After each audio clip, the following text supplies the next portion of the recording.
Talking about date night and, you know, doing something in every once in a while, which is nice to do. Change it up, stay in. Yep, change it up. So what we're doing is we're going to do a chocolate hazelnut truffle tart. That's my kind of dessert for a date night, you know. It's a wow-um. Oh, absolutely. And what we're going to do is we're going to start on making our pie crust. Now, this is a cross between your typical flaky pie crust and a short dough crust. Okay. Meaning is it's going to have a lot of butter, it's going to have a little bit of sugar and a little bit of water to kind of bring it together. Okay. So it'll be a little sweet, but it'll be super flaky.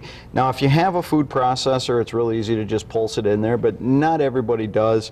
So I busted out Grandma's pastry blender, like those. Blender. I have one of those. Now I'm going to heat some cream while you're doing that, okay? Is that okay? And this will be for the filling. So we've got a cup of cream. 1 cup of heavy cream. Yep. Okay, we'll just let that. And then we'll let that come up to a scald. Okay. And then we'll pour that over the chocolate that we already have. Okay, so this is regular old flour? Regular old flour. All-purpose flour, okay. And then we've got 3/4 of a cup of butter. Cold? Does it need to be cold butter? Yep, cold butter. Okay. And then we've got 2 tablespoons of sugar. Okay. And then we're going to just mix this together first before we add the vanilla and the water, just to cut this in.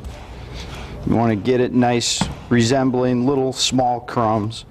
That'll help make the dough nice and flaky and nice and tender.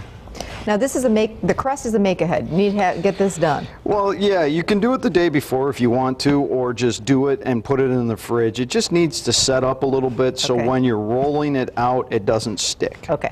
So if you have it in the fridge for a half an hour to where it sets up, that's good. Perfect. Okay, good to know. But you're looking for kind of a crumbly texture? Yeah, just a crumbly texture. You just want to work that butter into the flour. Okay. So we've got that worked in. Ooh. Butter overboard, back in. Tried to run away on us. Okay, then what we're going to do is we're going to just sprinkle over a little vanilla. Okay. And then we're going to take the water, and the recipe calls for 2 tablespoons and a teaspoon. So what I like to do is I like to just start with a little bit. But now I don't want to use this because it'll get real messy. Okay. So now I'm just going to switch over to a regular fork. So that's what I've heard, that when it comes to the pie crusts and water, always start with a little and then you can keep adding. If you dump it all in there, then you're stuck. You know? Yeah, and then you end up adding more flour or more sugar, and then all of a sudden your crust isn't flaky anymore. Yep, not good. So what we're going to do is we're just going to kind of bring this together, and I think we've got enough water in here. And see how it's just starting to come together. Looks perfect. Yep. So it'll just form together and stay. Okay. Now what you want to do with this is you just want to put either foil or plastic wrap, make a little disc, throw it in the fridge for half an hour and let it set up. Okay, so there you go. Goodbye, dough. Goodbye, dough. And we've got some that's already been in the fridge. Yep, I've got a little that's already been in the fridge. Now what you've got here, we'll skip over to the filling quick. Okay, this is before we roll it out. Our cream is hot, and now we want to take it off the heat. And just pour it right over the chocolate, and we're just going to let it sit at that point. Now, this looks like serious good chocolate. What kind of chocolate is this? This is bittersweet chocolate, which is a Callebaut brand. It's a Dutch chocolate. It's my favorite kind of chocolate. There's a lot of good ones out there, but this happens to be one of my favorite. And then we're just going to let that sit and steep a little bit.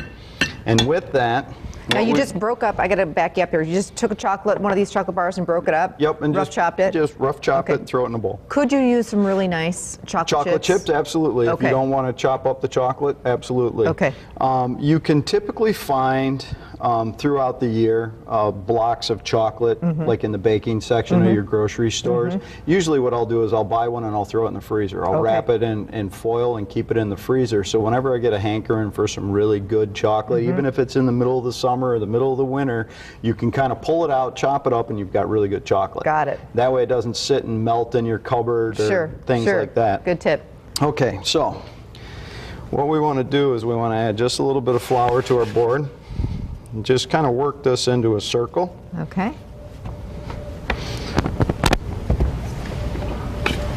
Sprinkle a little flour over the top.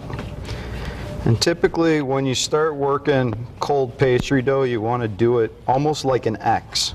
So you just kind of switch it around a little bit. Just keep turning it.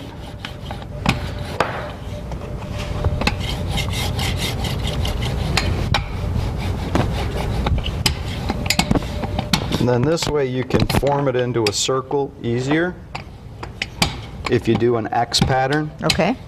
And then we're just going to form this into a circle like this. Looks like it was pretty easy to work with, though. Yeah, it's a really, really simple dough. Now what I've got here is I've got a removable bottom tart pan. Okay. So we're going to put this in, and I rubbed it with a little bit of oil. Okay. Just to keep it from sticking. We're going to kind of fold this in half. Now if this breaks on you, don't worry about it, because you can just kind of piece it back together. Okay.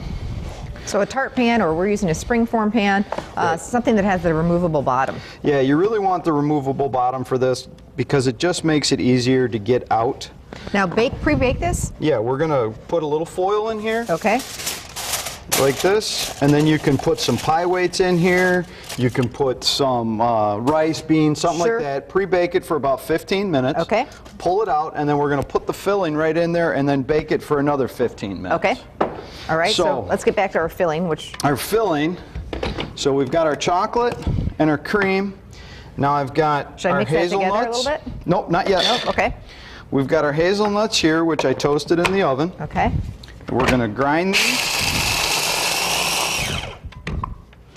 I love the Ninja, it's very quick. And we're going to put this in there. Now we can stir it together. Okay. You got it right here? Yeah. So this is heavy cream, the chocolate chips, and then the ground up hazelnuts. Yep. Yum. And then we're going to crack our eggs. And then we'll mix our eggs in and we pour that in. And we bake it for another 15 minutes. Do you need a whisk?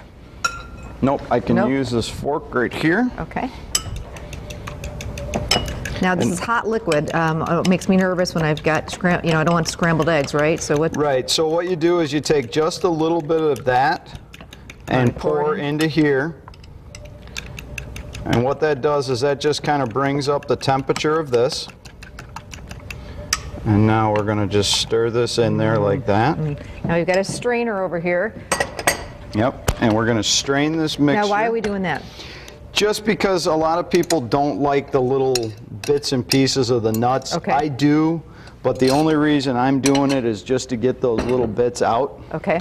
So we'll just have a lot more of the nut flavor, is what you're saying? Yep, you're going to get the nut flavor without all the crunchiness, and that gives you that nice truffle, smooth, creamy. Yeah. But if you didn't want it and you like a little crunch, if you like crunchy peanut butter, go ahead and leave the nuts in, right? Absolutely, leave them in. So again, this gets poured into the crust. We pour it into the crust, and then we bake it for another 15 minutes. Okay, and we've got one right here, and we're going to dress it up, and it looks fantastic. We've got fresh whipped cream. I mean, gotta have. We're going to go through all the trouble. Well, of you making gotta it tart. have fresh whipped cream. And then some raspberries, a little bit of mint, just to decorate and then it up. this is why you want the removable bottom. Oh, that so looks that great. way you can pull it right out. Beautiful. We're going to cut this. This is a smaller tart, so we'll cut it. I'll let Ken make it all pretty with some fresh whipped cream and raspberries, and we'll show it to you when we get back. Always a pleasure to see you, Ken. Well, thank you. Thank you so much. Good luck with your new venture. Again, you can get a hold of Chef Ken and have him cater your date night or party. We'll put a link to his website.